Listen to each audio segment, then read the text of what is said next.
migrenni profilaktikasi yoki bo'lmasa migren bilan kasallangan bemorlar uy sharoitida qanday yengilliklar qilishlari mumkin, shu haqida gaplashamiz hozir. Demak, birinchidan avvalambor stressni, har xil emotsional holatlarni qochish o'zida. Demak, stressga berilmaslik, stressdan yiroq bo'lishni tavsiya qilamiz. Yana bundan tashqari ovqatlanish rejimini yaxshilash. Demak, ovqatlarni o'z vaqtida va ketma-ketligini saqlagan holatda, ayniqsa o'smir yoshdagilarga, demak, ertalabki nonushtani albatta qilish, peshingi tushlik va kechki ovqatni o'z vaqtida, oralarini ko'paytirmasdan, demak, kechiktirmasdan ovqatlanish rejimini va ovqatlanish ratsionini o'z vaqtida amal qilish ratsioniga.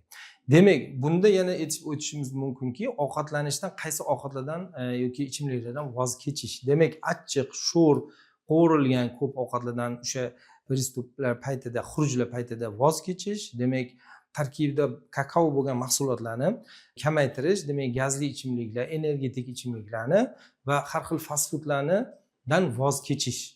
Bu ovqatlanish ratsioniga bog'liq maslahatlarimiz bo'ladi va kundalik suv miqdorini yetarli bo'lishi. Demak, xohishga qarab 1,5-2 litrgacha kundalik sutkalik suv miqdorini demak doimiy iste'mol qilib turish suvlarni.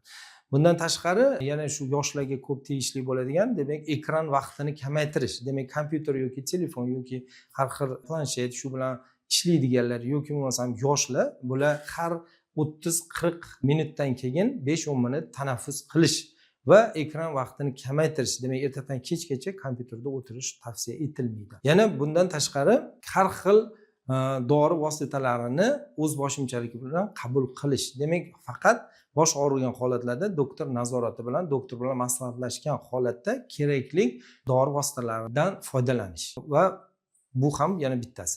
Yana bundan tashqari uyqu rejimini normallashtirish. Demak, o'smirlarga, yoshdagilarga men tavsiya qilardimki, shu 9, 8, 9 kechasi 20:00, 21:00 dan uyquga taraddud ko'rish va uxlash.